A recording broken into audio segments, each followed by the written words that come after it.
Hey everyone, thanks so much for being here. I hope you all had an awesome start to your new year. I'm here today to share with you a couple of my most favorite blind buys from 2021, as well as a couple of my most disappointing duds. So if you are curious what those are, stay tuned, keep watching.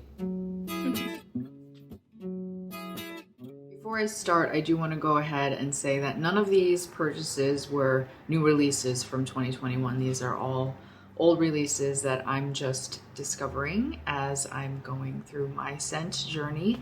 And the first one I want to talk about is actually my scent of the day, and that is Bvlgari's Au The Noir.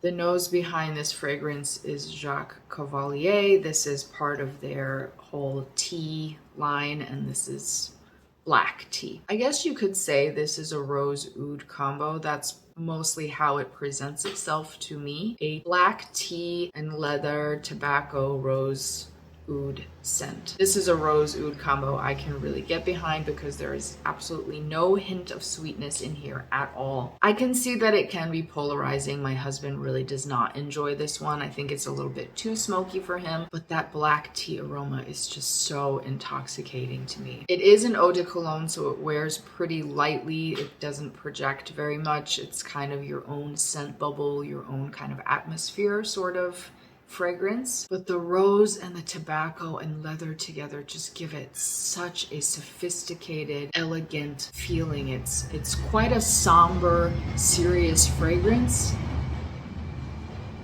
It's meditative. It's very introspective and contemplative to me. I absolutely adore this. If you are into tea fragrances, this is one I would definitely check out. It's a more darker, somber tea. It has a little bit of that tar-like structure that you get in Bvlgari Black as well. I don't know if I'm just picking that up because it's black, but I do get a little bit of that industrial factory, machinery, futuristic vibe from the meditative sort of tea notes as well. I really love Bvlgari fragrances in general. Bvlgari Black was my signature for a while in my teenage years, so this has a very special place in my heart. I'm so happy to have this in my collection, and I'm sure to be reaching for this one a lot in the rainier seasons. This is a gem. Bvlgari Au The Noir. Next fragrance was a bit of a unicorn for me, and when I saw it on eBay, I had to snatch it up. Even though I'm a little bit averse to purchasing fragrances off eBay, it can be hit or miss, as we all know, but this one, I had to just go for it. This is Thierry Mugler's Miroir des Envies.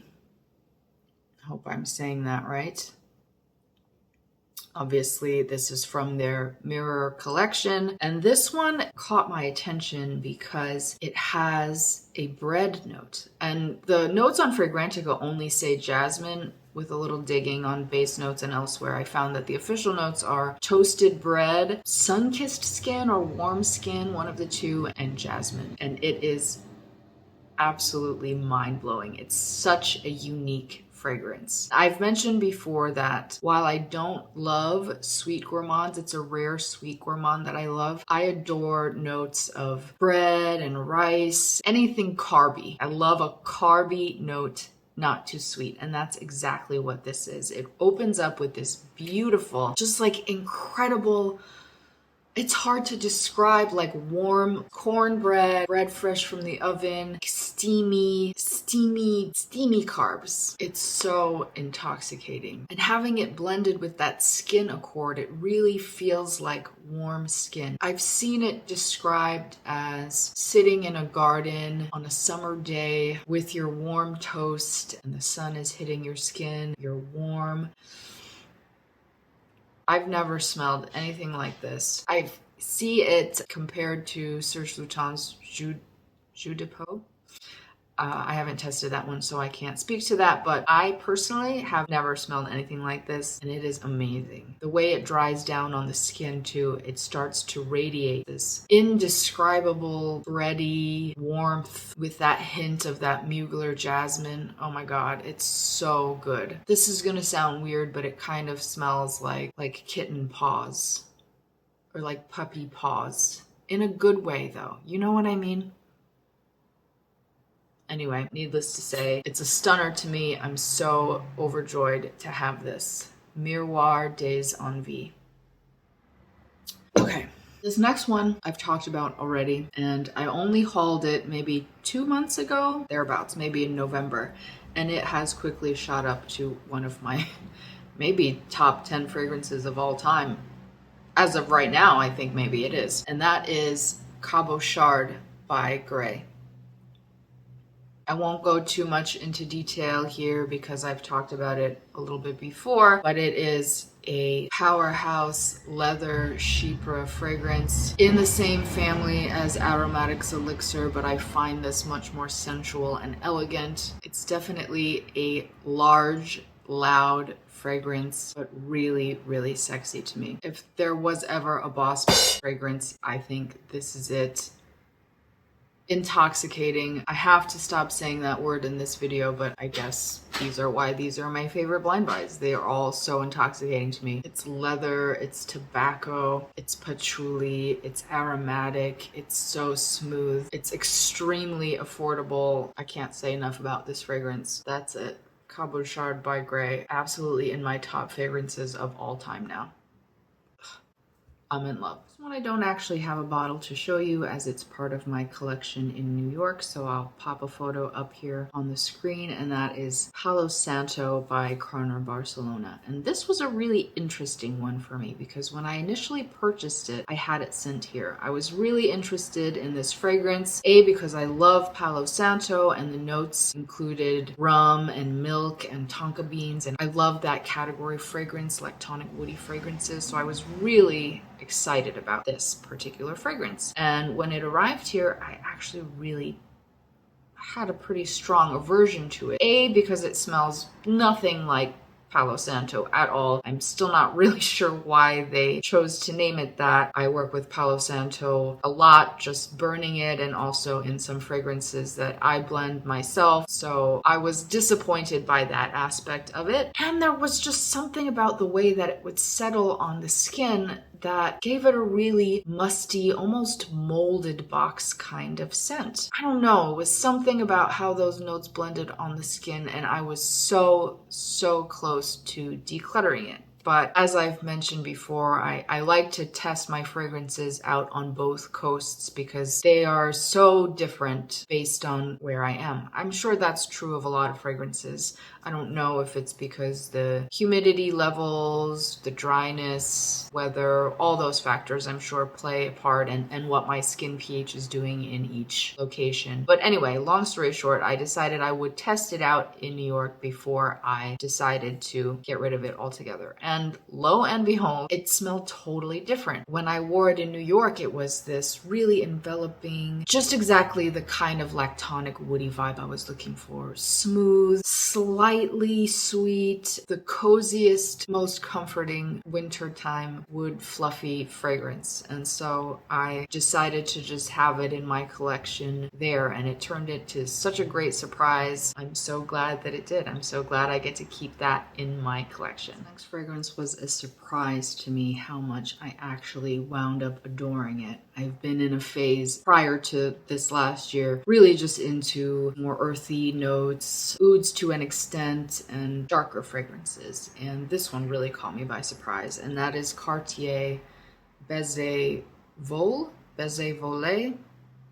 I'm not sure. This is an extraordinary green lily fragrance. The notes are basically just lily in the top, lily in the middle, lily in the bottom, all up and down. But it is an extraordinarily photorealistic lily. You really get the stems, you get the greenness, you get the dewdrops, you get the garden that you're in. The way that it dries down is just so elegant. It's so refined. There's something about it that just radiates, especially in warm weather, in humidity. That's when this really starts to shine and you really get the radiation of green floral lily notes. This year, this was the fragrance that made me realize how much I really do love a green floral fragrance. There have been a couple through my fragrance journey that I have had as signatures, but I never really think that I like them. If I'm in a boutique or something, I'm naturally gravitating towards the more patchouli heavy, wood heavy, darker sort of fragrances, but this made me realize how much I want to be stepping more towards fresher, greener, dewier fragrances. This is one that my husband absolutely adores on me. He has